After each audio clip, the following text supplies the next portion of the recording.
Assalamualaikum warahmatullahi wabarakatuh. Bismillah, alhamdulillah, wassalatu wassalamu ala rasulillah Sayyidina wa maulana Muhammad ibni Abdillah wa ala alihi wa sahbihi wa mawalah. Amma ba'dah, la hawla wa la quwata illa billah. Hadratul kiram, diundang para alim, para sesepuh, konco-konco mushola Al-Fatah yang berbahagia.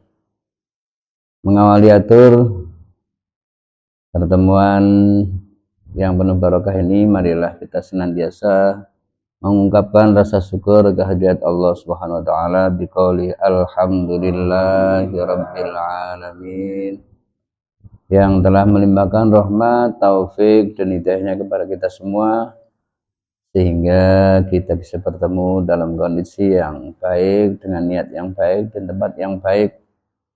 Tentu ini merupakan anugerah dari Allah Subhanahu wa taala. Hanya kita senantiasa bersyukur kehadirat Allah Subhanahu wa taala. Tidak lupa sholawat dan salam senantiasa terlimpahkan kepada beliau dengan kita Nabi besar Muhammad sallallahu alaihi wasallam, yang senantiasa membimbing kita ke jalan yang diridhai Allah Subhanahu wa taala. Semoga kita diakui umatnya dan besok mendapat syafaat dan beliau Rasulullah sallallahu alaihi wasallam. Amin, Allahumma amin.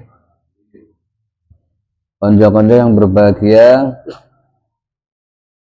ini atau malam ini termasuk malam Jumat yang terakhir dari bulan Syawal.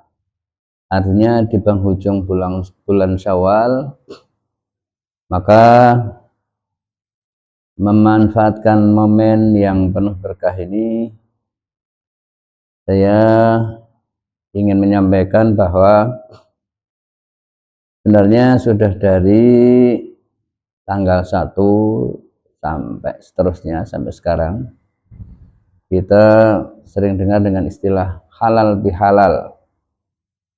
Maka meskipun sudah akhir bulan seperti ini, tetap ada baiknya kita ungkapkan halal bihalal minal aidin wal faizin wal maqbulin. Sekarang yang perlu kita sampaikan dan perlu kita perjelas, yang mana ungkapan ini sering kita kadang salah arti, mengartikan minal aidin wal faizin. Yang sering terkesan dari ungkapan ini kadang-kadang dianggapnya bermakna mohon maaf lahir batin. Yang sering terjadi bahasanya nyalami koncone karo muni minal aidin wal faizin, mohon maaf lahir batin. Itu punya kesan seakan-akan artinya minal aidin wal faizin artinya mohon maaf lahir dan batin. Padahal itu jelas dua masalah yang berbeda. Maka untuk kali ini kita bersama-sama untuk memahaminya biar tidak salah arti, dan kita bagaimanapun akan mampu memahaminya kalau kita pahami. Saudara-saudaraku yang berbahagia, yang pertama yang kita angkat adalah halal bihalal. Itu bahasa Arabnya kan halalun bihalalin.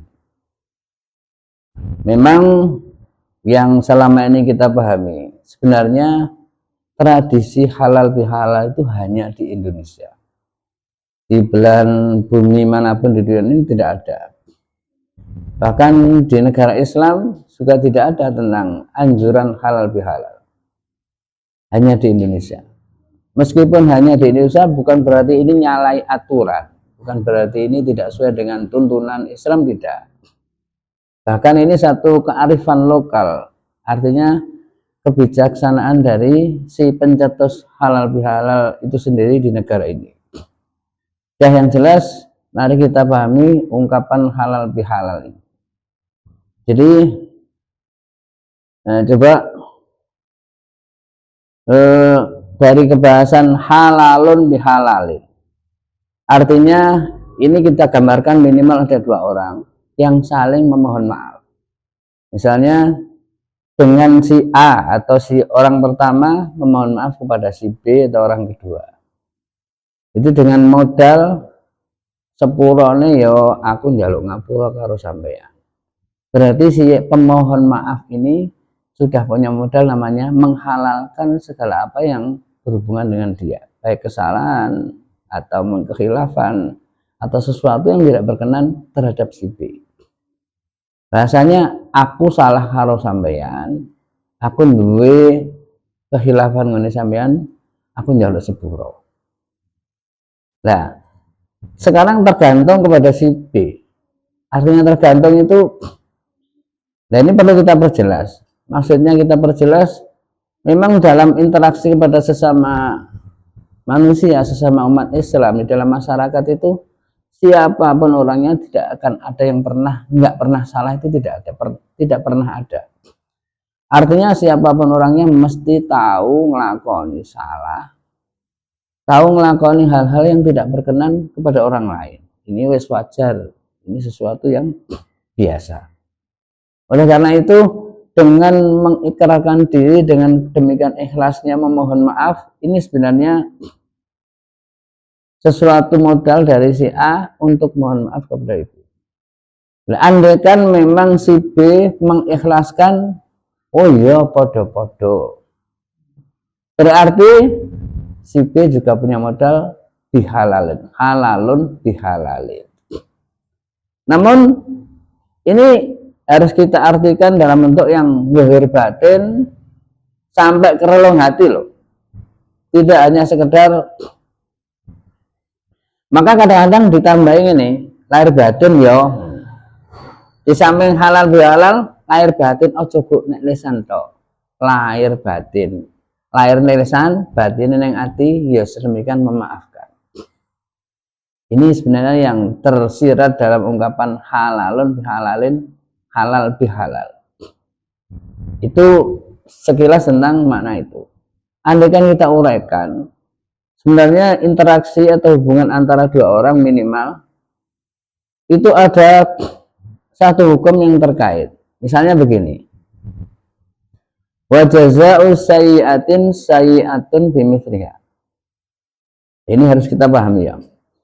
Andaikan sampean berbuat sesuatu yang enggak sesuai atau jelek lah kepada saya, maka secara hukum saya berhak untuk membalas. Wa jazaa'u sayyi'atin sayyi'atun, berhak untuk membalas.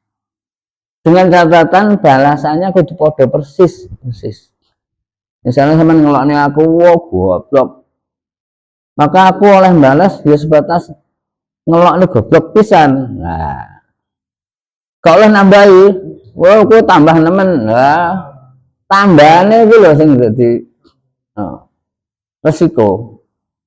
Misalnya dijegukne sirahe, meskipun jegukne tok tapi ini sesuatu yang beban moral, sesuatu yang apa bahasanya merendahkan. Biasanya enek wong sing gak terima, rumah samu cah bayi jeguknya aku dibales. Ya, membalas itu boleh dengan kadar jeguknya pisan ya pisan, nemene ya sak, misalnya jeguknya sampai ndingkluk tok kok sampai dijuwen tapi komisar ya, maka tentu ini satu kelebihannya akan diperhitungkan. Itu namanya hak untuk membalas. Sekali lagi dengan catatan pokoknya podo persis. Ngelok ini pisan, ya balasnya pisan. Jeguk ini pisan, balasnya jeguk ini pisan. Itu berhak, boleh. Artinya boleh. Namun di sisi Allah itu ada sesuatu langkah yang lebih baik dari itu. Bahasanya ini, wa jazaa'u sayyi'atin sayyi'atun, balas pisan elek dibalas elek pisan. Kemudian faman afa, andaikan ada orang nggak membalas, gak membalas piye? Yes, gak dibalas, pokoknya gak diimbangi balas, maka itu sesuatu yang lebih baik. Sesuatu yang lebih baik. Tapi tentu lebih berat. Karena apa? Kita secara manusia itu punya emosional.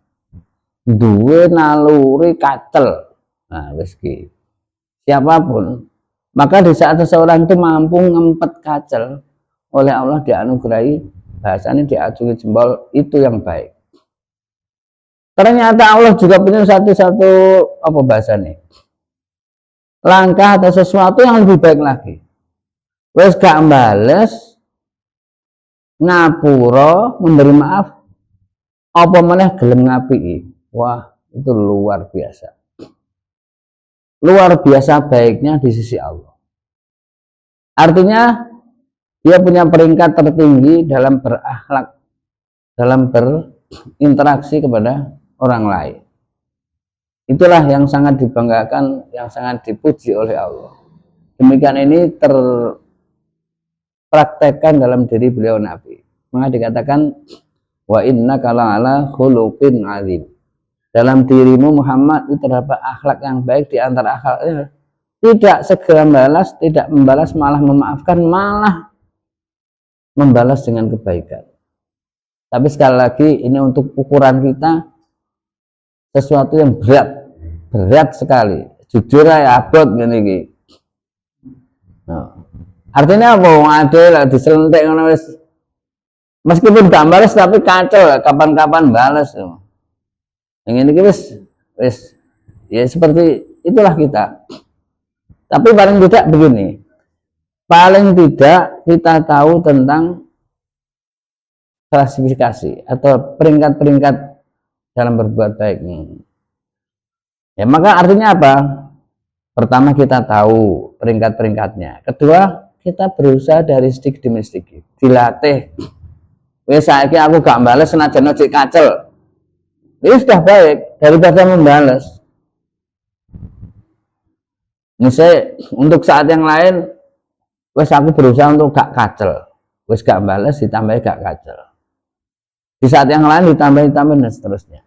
Nah, ini seharusnya kita pahami yang kita praktekkan dalam hal berinteraksi dengan orang lain. Makanya sekali lagi istilah halal bihalal itu tercermin antara dua orang minimal bahwa itu saling mengikhlaskan, saling memaafkan, yang akhirnya wong Jawa ngarani kosong-kosong. Lek wis ngono, kalau ini kan biasa dilakukan di bulan Syawal kan, sementara sebelum itu kita berpuasa sebulan penuh, sebagai yang mana puasa itu Allah menjanjikan barang siapa mau berpuasa di bulan Ramadan maka Allah menjanjikan akan diampuni. Berarti setelah bulan puasa Ramadan sebulan penuh kita berpuasa akhirnya diampuni, nggak punya dosa terhadap hak Allah, kemudian kita terhadap sesama manusia yaitu dengan cara halal bihalal. Akhirnya awake dhewe inilah masuk kepada peringkat namanya minal aidin wal faizin. Jadi runtutannya ngono. Sebenarnya ungkapan minal aidin wal faizin itu ada doa yang terselip, ada doa yang di depannya. Bahasanya ini, Allahumma ja'alna minal aidina wal faizin. Ini anu nih. Coba kalau kita uraikan seperti ini. Sebenarnya minal aidin dari ada ungkapan doa sebelumnya Allahumma ja'alna. Allahumma ja'alna.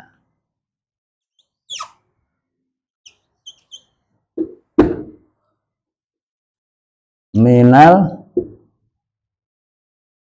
aidina wal faizin.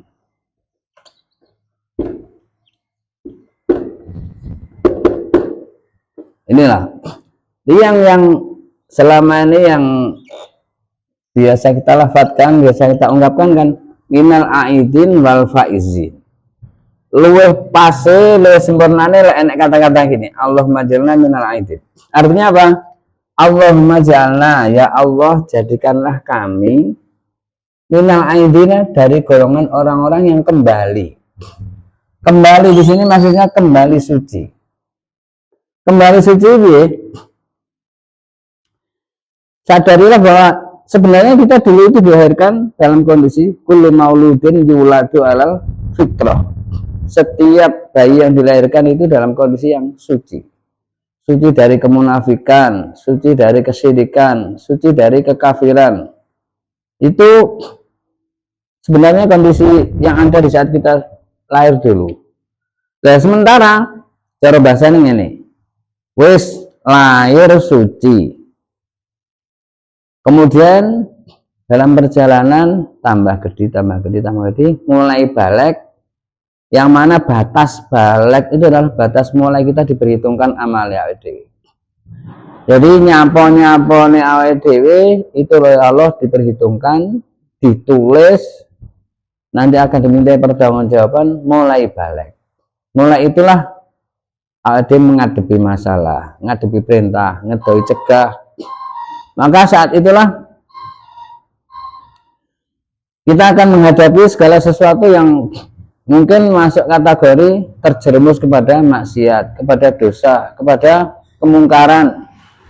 Maka boleh jadi yang asalnya kita sudah suci, lah mulai terkotori dengan kemunafikan, kesyirikan, kekafiran, kemaksiatan.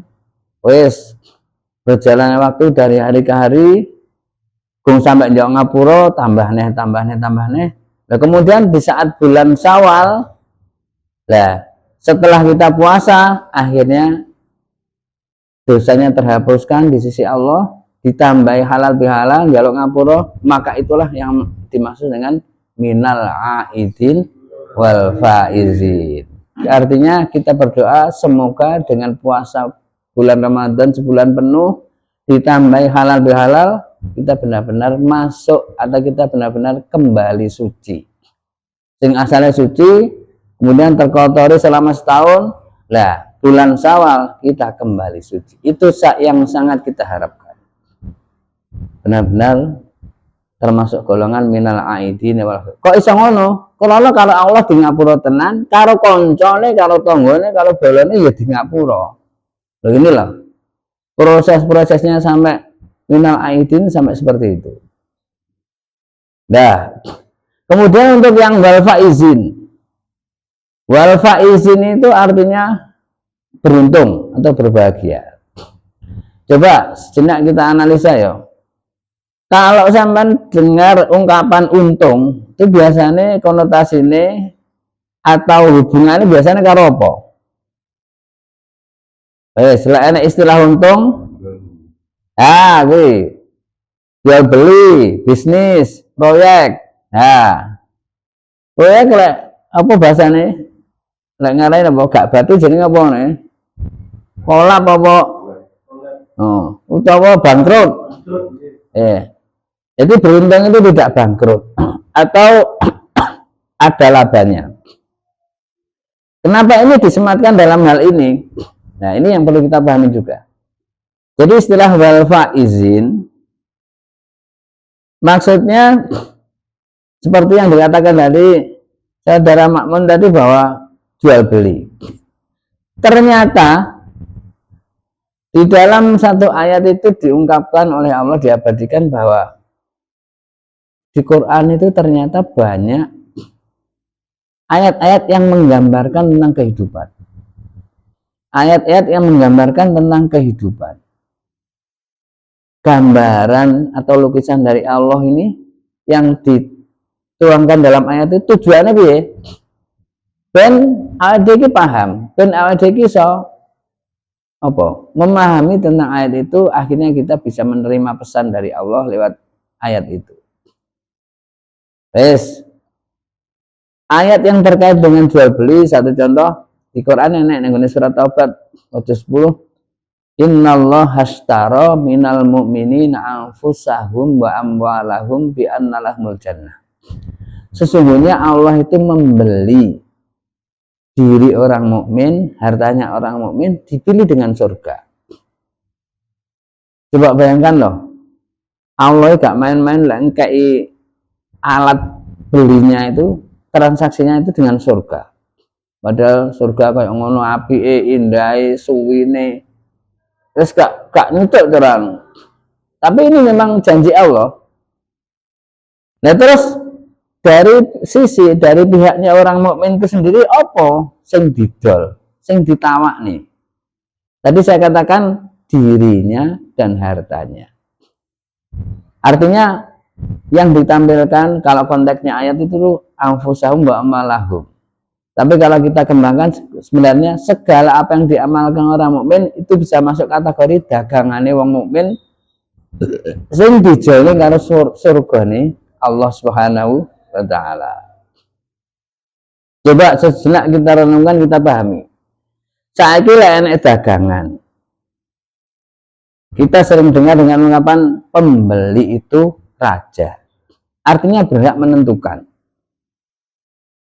Taruhlah andaikan seorang pembeli mau neng pasar, tentu yang dibeli atau yang dipilih untuk dibeli mesti barangnya api, barangnya suci, barangnya ori, barangnya indah dan lain sebagainya. Demikian pula dalam amal kita yang kita tawarkan, yang kita transaksikan kepada Allah, seharusnya begitu. Amal kita ikhlas, amal kita sesuai dengan syarat rukunnya beramal, sesuai dengan segala sesuatu terkait dengan amal, sesuai dengan syariatnya dan lain sebagainya. Maka kalau begitu tentu Allah sangat mungkin akan membeli. Atau kita, lah andaikan ini terjadi, dagangannya ade mau mening, wapi, resik, ori, asli, gak kawe, terus karo Allah dituku tenan, Allah sendiri juga marem, akhirnya dituku transaksinya. Kalau sudah ini terjadi, maka apa yang terjadi? Si penjual dalam hal ini adalah kita akan mengalami keuntungan yang besar. Bayanglah dong, ada yang dia amal, rupa sodako, rupa amal baik, rupa salah dan sebagainya. Ini berupa dagangan. Terus dituku Allah harus surga. Bagaimana tidak dikatakan beruntung? Wong surga sing kaya ngono indah dengan amal kita, padahal amal ada ya amal saka Allah. Nah, kita bisa beramal kan juga karena Allah kan. Karena kita diberi kekuatan oleh Allah, diberi hidayah oleh Allah, akhirnya kita mampu beramal semono karena kemurahan Allah. Akhirnya terjadilah transaksi, terjadilah yang namanya kita mendapat keberuntungan. Nah, ini yang dimaksud dengan puasa sebulan penuh, dengan bulan Syawal halal bihalal, akhirnya kita digolongkan di samping orang yang kembali suci, golongan orang-orang yang beruntung karena posone api, halal bihalal ya ditompo antar konco, antar bolo, antar tonggo dan lain sebagainya. Yang dimaksud dengan Allahumma ja'alna minal aidin wal faizin. Ya, itulah sekilas sekelumit dari yang mungkin selama ini sering kita ungkap